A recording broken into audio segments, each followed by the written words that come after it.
여러분 혹시 매달 기초연금 10만원, 20만원만 받고 계신가요? 다들 비슷하겠지 하고 넘기셨죠. 그런데 말입니다. 어떤 분들은 기초연금을 2배, 심지어 3배까지 받고 있습니다. 그 차이는 뭘까요? 바로 이 제도를 알고 있느냐, 모르느냐의 차이입니다. 그런데 공무원들은 이걸 자세히 말해주지 않습니다. 왜냐고요? 알려주면 예산이 빠르게 소진되니까요.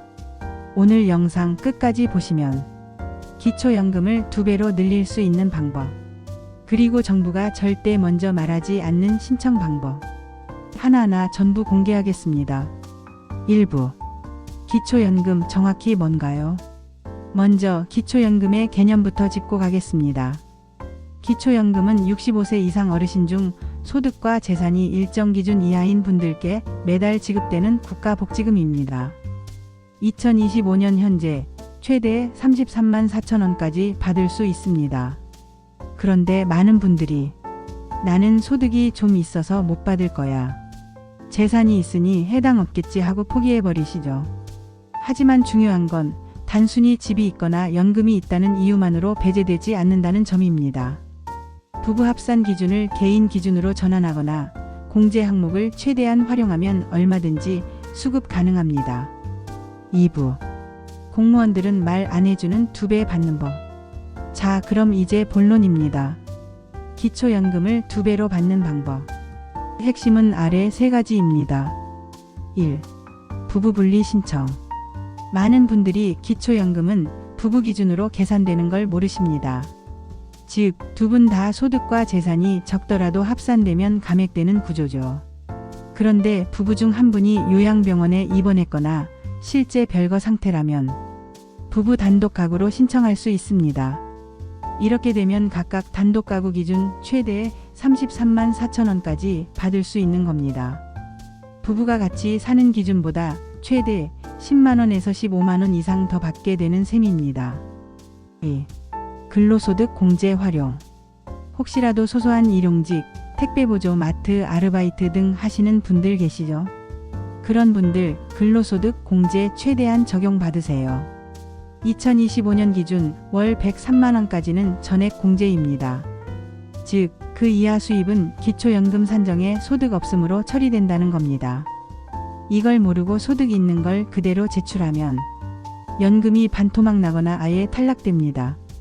3. 재산을 소득 환산액으로 바꿔라. 정부는 재산도 소득으로 환산합니다. 예를 들어 1억 원의 예금은 매달 약 42만원 소득으로 간주됩니다. 그런데 예금이 아닌 전세보증금 형태로 자산을 바꾸면 환산율이 낮아져 기초연금 수급 확률이 올라갑니다. 게다가 지방에 땅이 있는 경우 실제로 팔지도 못하고 세금만 내는 경우 많죠. 이런 땅은 지자체에 감정평가를 요청해서 실제 시세보다 낮게 잡히도록 신청할 수 있습니다. 3부. 실제 사례 기초연금 17만원에서 32만원으로. 경기도 고양시에 사는 68세 박정순 어르신.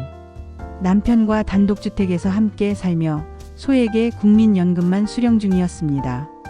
처음 기초연금 신청 시엔 부부 합산 소득 기준에 걸려 17만 원만 수급됐죠. 그런데 마을복지관 상담사와 함께 부부 분리 신청을 하고 공제 가능한 의료비 내역까지 전부 반영했더니 다음 달부터 무려 32만 원 수급으로 상향됐습니다. 이런 걸 왜 주민센터에선 말 안 해주는 거예요? 박 어르신의 질문에 복지사 한마디. 신청자가 요청하지 않으면 담당자는 안내 의무가 없습니다. 이게 현실입니다. 4부. 실제 사례 국민연금 있어도 기초연금 됩니다. 서울 구로구의 최영호 씨는 매달 국민연금 65만원 수령 중. 그래서 기초연금은 안 된다고 생각하고 살았죠. 그런데 알고 보니 국민연금 수령자도 기초연금 대상자였습니다. 핵심은 국민연금 수령액이 너무 높지만 않으면 된다는 겁니다. 최 씨는 여러 공제 항목을 반영해 기초연금 월 22만원 추가 수급에 성공했죠. 즉 연금만으로도 월 87만원 수입 확보하게 된 겁니다. 5부. 반드시 챙겨야 할 신청 요령. 신청 시 아래 사항 반드시 체크하세요. 실거주지 기준 주민센터에 신청해야 합니다. 부부 중 한 명만 신청해도 자동 심사됩니다.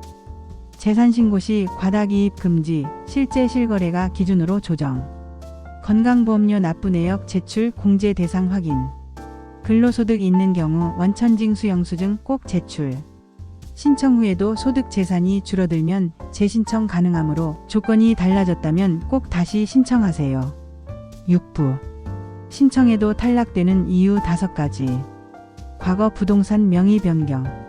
최근 5년 내 증여나 매매가 있었을 경우 편법 증여로 간주됩니다. 허위소득 신고. 수급 이후 적발되면 전액 환수 및 벌금 부과됩니다. 차명 재산 적발.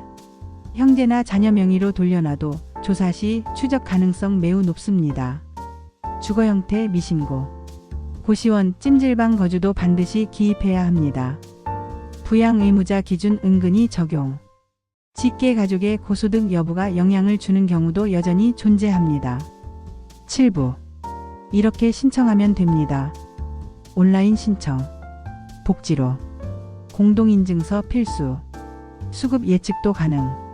방문 신청. 주민센터 내 맞춤형 복지팀. 신분증, 통장, 건강보험 납부 내역, 재산 내역 준비. 전화상담. 보건복지상담센터 129. 수급 여부 1차 확인 가능. 정부는 말하지 않습니다. 하지만 받는 사람은 받고 모르는 사람은 평생 못 받습니다. 기초연금 단순한 복지금이 아닙니다. 여러분이 평생을 일하고 낸 세금의 정당한 혜택입니다. 누구보다 열심히 살아오신 당신이 지금은 편히 받아야 할 권리입니다. 모르고 놓치지 마세요. 이 영상을 통해 반드시 기초연금 2배로 챙겨가시기 바랍니다. 영상이 도움되셨다면 구독과 좋아요 꼭 부탁드립니다. 앞으로도 절대 알려주지 않는 실제 혜택 정보 저희가 먼저 알려드리겠습니다.